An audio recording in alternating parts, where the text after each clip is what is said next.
الرحمن الرحیم رب اشرح لی صدری ویسر لی امری واحلل عقدۃ من لسانی یفقهوا قولی ولتجدنهم احرص الناس علی حیات ومن الذین اشرکوا یود احدهم لو یعمر الف سنة وما هو بمزحزحه من العذاب ان یعمر واللہ بصیر بما یعملون۔ یقیناً تم ان لوگوں کو پاؤ گے کہ انہیں زندہ رہنے کی حرص دوسرے تمام انسانوں سے زیادہ ہے، یہاں تک کہ مشرکین سے بھی زیادہ۔ ان میں سے ایک شخص یہ چاہتا ہے کہ 1000 سال عمر پائے، حالانکہ کسی کا بڑی عمر پا لینا اسے عذاب سے دور نہیں کر سکتا، اور یہ جو عمل بھی کرتے ہیں اللہ اسے اچھی طرح دیکھ رہا ہے۔ قُلْ مَنْ كَانَ عَدُوًّا لِجِبْرِيلَ فَإِنَّهُ نَزَّلَهُ عَلَىٰ قَلْبِكَ بِإِذْنِ اللَّهِ مُصَدِّقًا لِمَا بَيْنَ يَدَيْهِ وَهُدًى وَبُشْرًى لِلْمُؤْمِنِينَ۔ اے پیغمبر کہہ دو کہ اگر کوئی شخص جبرائیل کا دشمن ہے تو ہوا کرے انہوں نے تو یہ کلام اللہ کی اجازت سے تمہارے دل پر اتارا ہے، جو اپنے سے پہلے کی کتابوں کی تصدیق کر رہا ہے، اور ایمان والوں کے لیے مجسم ہدایت اور خوشخبری ہے۔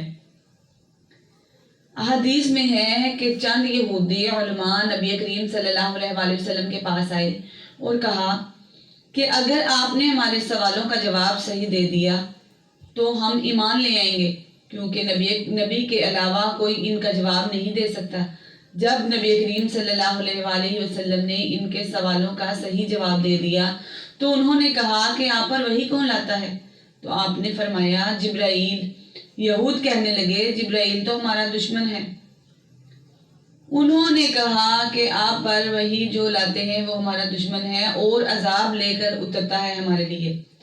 پھر انہوں نے یہ بہانہ بنا کر پھر آپ نبی کریم صلی اللہ علیہ وآلہ وسلم کی نبوت ماننے سے انکار کر دیا۔ یہود کہتے تھے کہ میکائیل ہمارا دوست ہے۔ اللہ تعالیٰ نے فرمایا یہ سب میرے مقبول بندے ہیں، جو ان کا یا ان میں سے کسی ایک کا بھی دشمن ہے وہ اللہ کا بھی دشمن ہے۔ حدیث شریف میں ہے صحیح بخاری میں کہ جس نے میری کسی دوست سے دشمنی رکھی اس نے میرے ساتھ اعلان جنگ کیا۔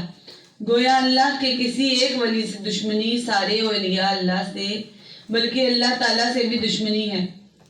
اس سے واضح ہوا کہ اولیاء اللہ کی محبت اور ان کی تعظیم نہایت ضروری، اور ان سے بغض و عناد اتنا بڑا جرم ہے کہ اللہ تعالیٰ اس کے خلاف اعلان جنگ فرماتا ہے۔ اولیاء اللہ کون ہیں؟ اس کے لیے ملاحظہ ہوا سورہ یونس کی آیت نمبر 42 اور 43۔ لیکن محبت اور تعظیم کا یہ مطلب ہرگز نہیں کہ ہم کفر و شرک میں پڑیں۔ اللہ تبارک و تعالی ہمیں کفر و شرک سے محفوظ فرمائے۔